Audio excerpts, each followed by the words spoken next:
occurred as news of the owner's arrest today was read over a loudspeaker at the site. And tomorrow in this country, you should know, Canadian retailers scheduled to meet with the Retail Council of Canada to discuss the situation in Bangladesh. But is this emergency meeting really going to change the way business is done in the developing world? Roger Gingerich is a veteran consultant in the apparel industry, and he joins us now. So what do you reckon, Roger, Monday's meeting? Is this going to be a genuine effort to find ways to make it better and ensure safety in the workplace, or is this more about public relations? I hope so. You know, at the end of the day, all of us in the worldwide textile market know that Bangladesh, you know, it's unfortunate the spotlight's on Bangladesh right now, but we know in the apparel industry, it is the second largest producer of apparel in the world right now, and the working conditions are not the best, but yet we continue to support that. So I hope the focus of the Retail Council of Canada is us as a consumers focusing on how we buy our apparel. I remember shortly after the collapse happened on Wednesday, Joe Fresh, one of the companies that does business with the people running that factory complex in Bangladesh, did issue a release, of course, expressing profound sadness and condolences, but also said, we have vendor agreements and these agreements specify certain conditions have to be respected. Talk about these vendor agreements that are out there. This is a way for a company to obviously try to ensure that good practices are happening, but I don't know how you enforce them. What is specified in these kinds of vendor agreements? So yeah, you hit the nail on the head. Vendor agreements are a fantastic way to ensure your shareholders, your citizens, your consumers are behind your products, and the vendor agreements include safe working conditions to ensure that, you know, if there's a water sprinkler in the ceiling, it actually works. Right. The fire escapes are there as well, that they are given their proper coffee breaks. They are given time for a lunch break. Is there a proper commute times and given it? So it's proper working conditions. And I've toured various factory floors as well overseas, and they're spectacular, absolutely spectacular.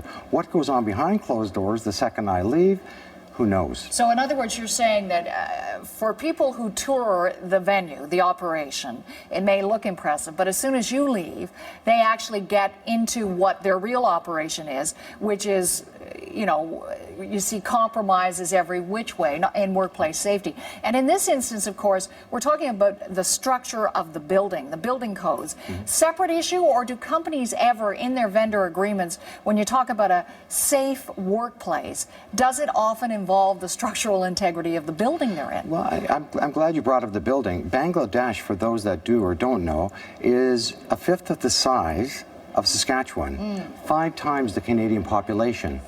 So they can only go up. Right. So a lot of these buildings, you know, and there's definitely issues within Bangladesh as well. So these garment factories should not be in these type of high rises. They should be in low-lying areas where your labor pool is. It is a skilled labor force, but within high rises, that right off the bat should be a red flag to anybody signing a vendor agreement or not, to know where actually this apparel is being produced. And to solve that is actually having somebody living and breathing on that factory floor. Right. And it's unfortunate that some labels get targeted on this situation. There was previous ones a number of months ago, and these will continue unless you actually enforce your vendor agreements. So what needs to be done? I mean, to suggest that every company that does business with a factory overseas in another part of the world, that they have a team or some experts who regularly go to the sites to do inspections, but stay on it to make sure that the wool isn't being pulled over their eyes, that's a considerable expense. Is it possible that the best way to deal with this is an industry initiative, that somehow the industry says, we all need to be responsible, we all need to do more, therefore let's all pitch in and make this happen? Or is that naive? In a perfect world, you hit the nail on the head. That would be fantastic if we all respect each other's right to a great salary. We can't pick on the salary wages done in Bangladesh. It's 21 cents an hour. Mm-hmm. In China, which is the largest producer of apparel in the world, is 93 cents. So Yeah, it is difficult to have somebody living and breathing on the floor, but it's the proper way to do it, because you can't just, you can put cameras all over the place. Who's Right. going to monitor those cameras Right. to make sure that that 1,000 dozen order for polos is actually being produced on the factory floor that the executive signed off that vendor agreement on, or whether or not that fabric is ending off into a high-rise building that doesn't meet local building codes. So can governments take the lead here? I mean, can you have a government-to-government dialogue, say, between Canada and the government of Bangladesh, and perhaps use some diplomatic linkage through trade agreements to enforce this or put some teeth into some of these rules? Absolutely, and that is a responsibility of our Canadian government. The apparel textile, a decade ago was the largest employer of people in the world. So the Canadian government should be protecting of that.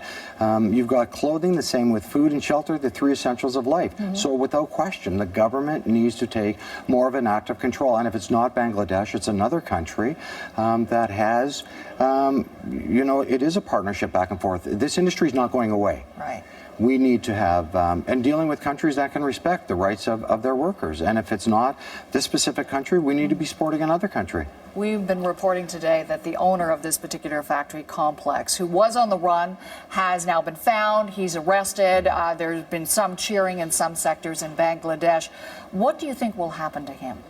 It's unfortunate. He is going to be the poster child for everything that is wrong and is not fair.